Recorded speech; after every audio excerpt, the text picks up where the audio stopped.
प्रकार के षड्यंत्रों में शामिल होकर के गुमराह करने वाले वक्तव्य देते हैं और ये लगातार गुमराह कर रहे हैं। योगी जी, बड़ा महत्वपूर्ण सवाल। बंगाल में भारतीय जनता पार्टी एक जबरदस्त पॉलिटिकल लड़ाई लड़ रही है।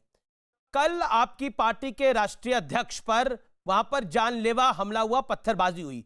2019 में आपके जो मौजूदा राष्ट्रीय अध्यक्ष है अमित शाह, उनकी गाड़ी पर उनके काफिले पर भी अटैक हुआ था।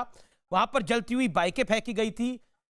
क्या कहना चाहते हैं? और ममता बनर्जी कह रही है कि कभी गृह मंत्री इधर आ जाते हैं, कभी एक मुख्यमंत्री, यानी आपका जिक्र उन्होंने करा, वो यहां आ जाते हैं, कभी उन्होंने जेपी नड्डा, उन्होंने नड्डा साहब का जिक्र करा, वो आ जाते हैं, और उन्होंने नड्डा साहब के नाम तक का बहुत मजाक उड़ाया। क्या कहना चाहते हैं आप बंगाल की घटना को लेकर? देखिए, कल माननीय नड्डा जी के साथ जो घटना घटित हुई वह अत्यंत निंदनीय है और ये बंगाल के अंदर सुरक्षा और कानून व्यवस्था की ध्वस्त स्थिति को प्रदर्शित करता है।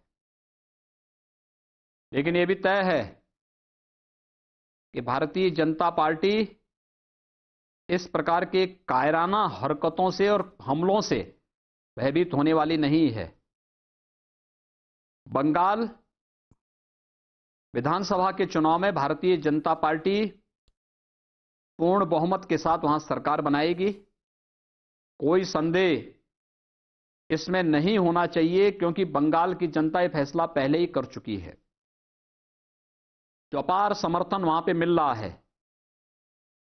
भारतीय जनता पार्टी को स्वाभाविक रूप से इसी से हताश और निराश तृणमूल कांग्रेस की सरकार आज राजनीतिक विरोधियों पर हमले करवाने की चेष्टा कर रही है, और इन लोगों का पुराना इतिहास भी इसी प्रकार से दागदार रहा है।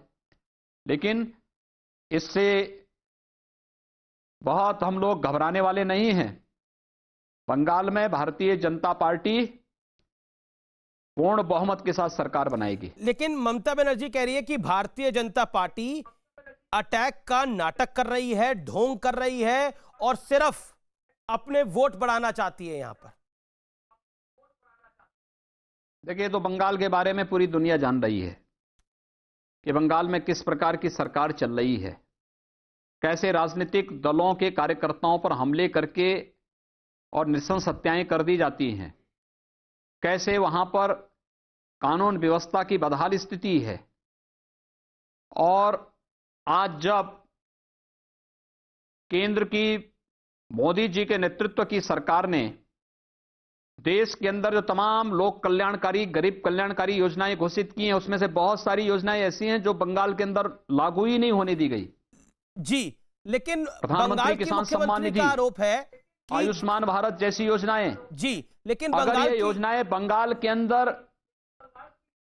अगर लागू हो जाएं, जी सर, तो कम से कम वहां के नागरिकों को स्वास्थ्य की बेहतर सुविधा और किसानों की आर्थिक बेहतरी का कार्य हो सकता है। योगी जी, लेकिन इसीलिए सब नहीं होने देना चाहते लोग। योगी जी, इसीलिए कि क्योंकि अगर ये लोग समृद्ध हो जाएंगे, थोड़ी भी उनमें बेहतरी हो जाएगी जी, तो वे लोग इनके राजनीतिक षड्यंत्र का शिकार नहीं बन पाएंगे।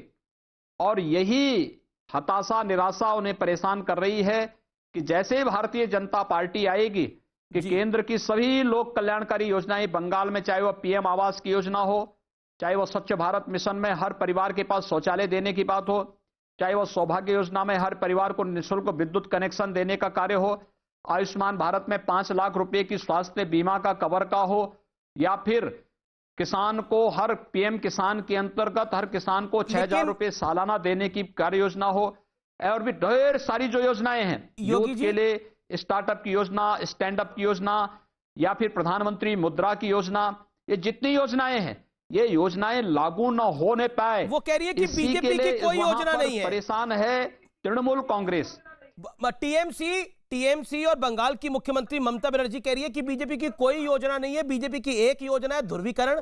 कभी गृह मंत्री यहां आते हैं, कभी भगवा कपड़े डालकर योगी आदित्यनाथ यहां आ जाते हैं, कभी जेपी नड्डा यहां आ जाते हैं। ये सिर्फ पोलराइज करना चाहते हैं, ये एक वोट बैंक को अपील इधर कर रहे हैं। इनका बंगाल के विकास से कोई लेना देना नहीं है। आपका एजेंडा ध्रुवीकरण है बंगाल के अंदर, और जितना ध्रुवीकरण होगा उतना बीजेपी बड़ी जीत के साथ वापस आएगी।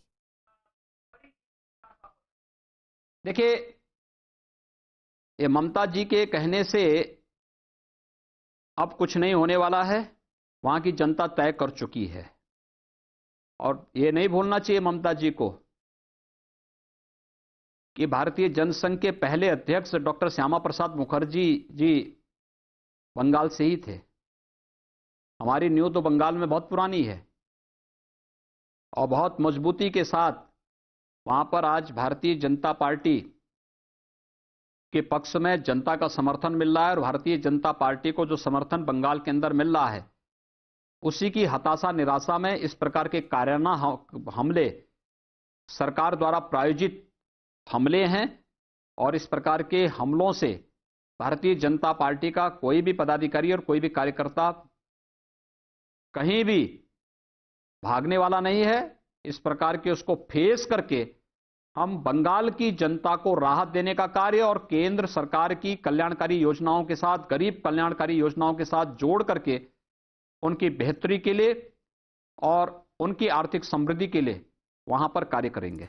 जी, क्योंकि अब बंगाल की बात हुई, अब मैं हैदराबाद की बात करना चाहता हूं।